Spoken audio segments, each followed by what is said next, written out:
A man like Tom Hayward does not arrive loudly into someone's life. He does not demand attention, nor does he force the world to notice him. Instead, he appears quietly, almost as if he has always been there, waiting for the moment someone finally looks closely enough to see him. And when he finally does step into Mary Bennett's world, it is not with grand promises, or dramatic words, but with something far more dangerous. Consistency, patience, and a kindness that feels unfamiliar to someone who has spent her life being overlooked. Because what happens when the one person no one expected becomes the only person who stays? Mary Bennet had long accepted a simple truth about herself, even if she never said it aloud. She was not the sister who would be admired first. Not the one who would be chosen in a crowded room. Not the one whose silence would be mistaken for mystery, or whose words would be remembered after a conversation ended. In a world that quietly rewarded charm and beauty and effortless presence, Mary had always felt like something paused on the edge of attention, never fully included, never fully seen. She had learned to live in that space, to observe instead of participate, to think instead of speak.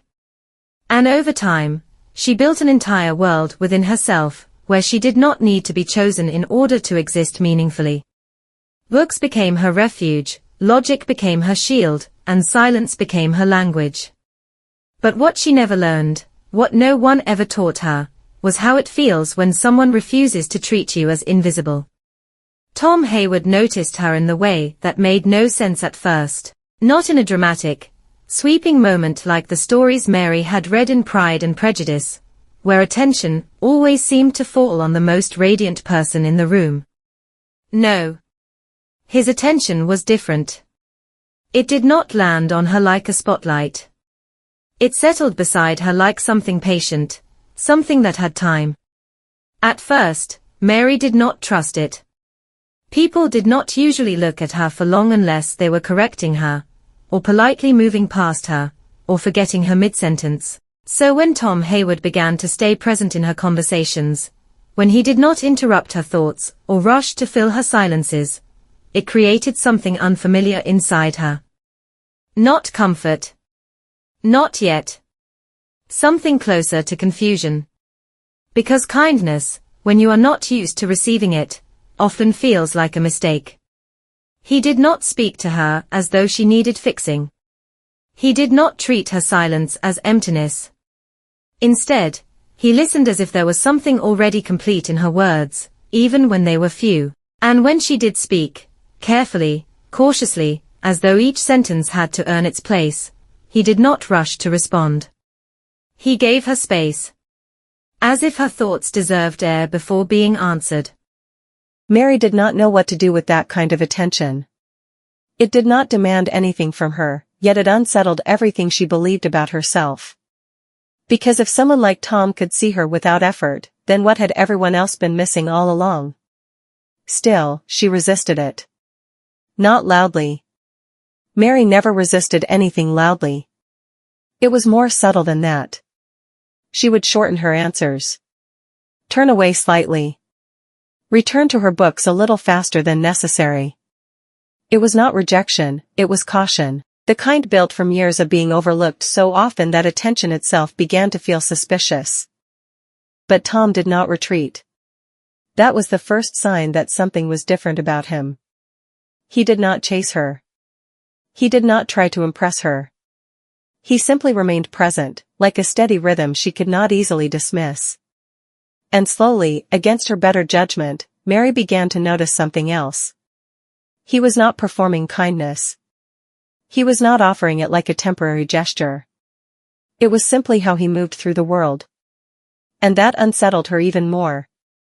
Because Mary had learned to understand people in patterns. Attention usually had conditions.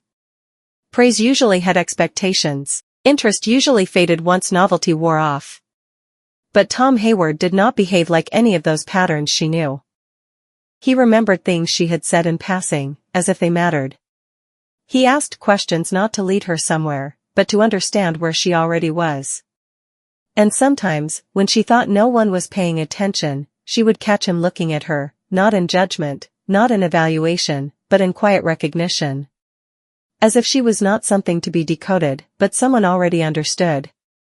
And for Mary Bennet, that idea was almost unbearable, because if she allowed it to be true, then she would have to face another truth she had spent her entire life avoiding, that perhaps she was never as unworthy as she believed. That perhaps the world had not been seeing her clearly. Or worse, that it had seen her, and simply chosen not to care. He remembered things she had said in passing, as if they mattered. He asked questions not to lead her somewhere, but to understand where she already was. And sometimes, when she thought no one was paying attention, she would catch him looking at her, not in judgment, not in evaluation, but in quiet recognition. As if she was not something to be decoded, but someone already understood. And for Mary Bennet, that idea was almost unbearable, because if she allowed it to be true, then she would have to face another truth she had spent her entire life avoiding, that perhaps she was never as unworthy as she believed. That perhaps the world had not been seeing her clearly. Or worse, that it had seen her, and simply chosen not to care. Tom Hayward did not speak of love. Not yet. He did not rush toward declarations or emotional intensity. Instead, he built something far more unsettling. Trust. Slowly. Quietly. In small, almost invisible moments that did not feel like transformation while they were happening. And Mary, who had spent years expecting to remain on the outside of other people's stories, found herself standing, without realizing how it happened, slightly closer to the center of his. But even then, she did not believe it would last. Because people like her were not usually chosen, and people like him did not usually stay. Or so she thought. Until the moment came when Tom Hayward finally did something that did not fit any pattern she knew, and everything Mary believed about being unseen began to break in a way she could no longer ignore. But the real question was not what he did. It was what it meant, that he had been paying attention to her all along. Mary Bennet did not change easily. It was not in her nature to suddenly become open, expressive, or emotionally fluent just because someone treated her differently. Years of quiet observation had taught her that change in people was often temporary, and attention, no matter how gentle, could disappear without warning. So even as Tom Hayward continued to remain in her orbit, she kept a careful distance, as though closeness itself might one day be used against her. But Tom did not behave like someone collecting moments for future withdrawal.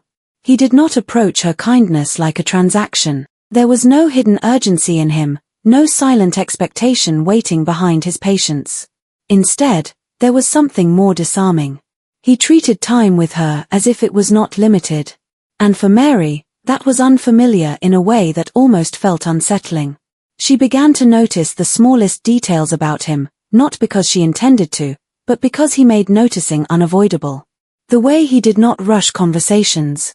The way he allowed silence to exist without trying to fill it. The way he looked at her when she struggled to find words, not with impatience, but with quiet acceptance, as if even her hesitation had meaning.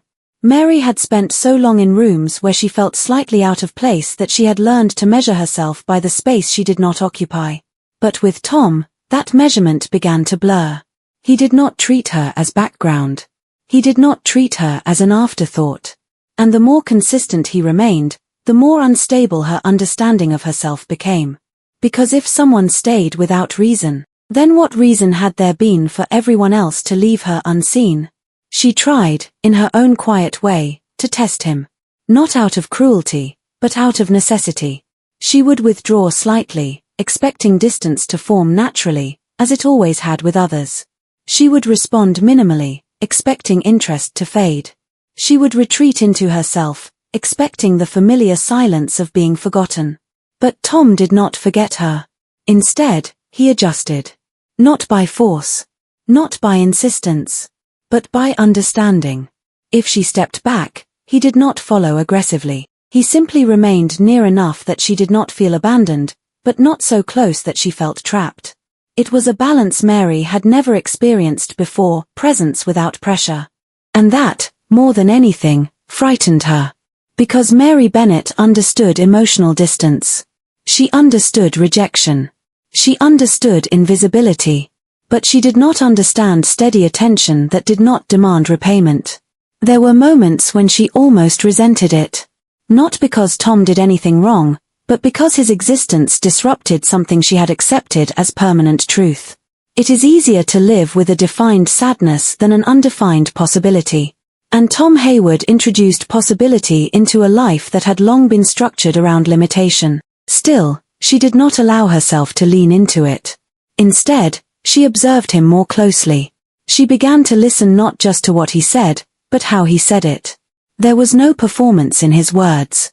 No attempt to impress or elevate himself above the conversation. Even when others spoke over him or dismissed him, he did not respond with ego.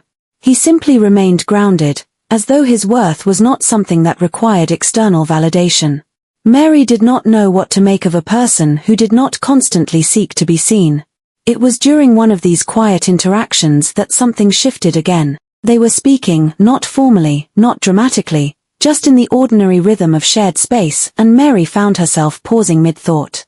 Not because she had nothing to say, but because she suddenly became aware that she was speaking without fear of interruption. Tom was waiting. Not filling her silence. Not correcting her. Not redirecting her. Just waiting. And in that moment, something in Mary's internal world faltered. Because she realized how rare it was to be given time without having to earn it. She looked at him then, properly, not as someone passing through her life, but as someone who had been quietly shaping it without her full awareness. And what unsettled her most was not what she saw in him, but what she began to see in herself when he was near. She was not shrinking. She was not disappearing. She was being held in place. Gently. Steadily. Without force. And that realization did not bring comfort immediately. It brought confusion. Because if she was not meant to fade into the background, then what exactly was she meant for? Tom, as if sensing the shift but not rushing it, did not press her for answers. He simply remained there, as he always did, allowing her thoughts to form without interference. And that patience, more than any declaration, began to change the shape of her resistance. Still, Mary Bennet did not trust transformation. She had read too many stories where change came too quickly and ended too neatly. Life, in her experience, did not resolve itself so easily. People did not simply become safe because they appeared kind. But Tom Hayward was not asking her to believe in him all at once. He was, instead, showing her something far more dangerous. That she might already be allowed to exist without apology. And as that idea quietly began to take root, Mary found herself standing at the edge of something she could not yet name, something that felt less like hope, and more like the beginning of uncertainty she could never undo. But what she did not yet understand was this: Tom Hayward was not simply changing how she saw him. He was changing how she saw the possibility of being seen at all. And that was only the beginning of what he had been quietly building around her life, without her realizing how far it had already gone. Mary Bennet had always believed that emotional distance was safer than emotional risk. Distance could be controlled. Distance could be maintained. Distance could protect her from expectations she was never sure she could meet. But Tom Hayward, without ever forcing his way into her world, had begun to blur the very boundaries she had spent years carefully drawing. It did not happen in a single moment. There was no sudden confession, no dramatic shift, no clear turning point she could point to and say this is where everything changed. Instead, it happened in fragments, in pauses that lasted a little too long, in conversations that felt a little too honest, in silences that no longer felt empty. And slowly, Mary began to realize something uncomfortable. She was no longer observing him from a safe distance. She was participating. Tom did not treat her like a puzzle to be solved, and that was perhaps the most disarming part of him. Most people, when they showed interest, did so with curiosity that eventually turned into judgment or expectation. But Tom's attention did not feel like an investigation. It felt like recognition, as if he was not trying to figure her out, but rather confirming something he already believed was there. Mary did not know what to do with that. Because being seen without being questioned was a language she had never learned.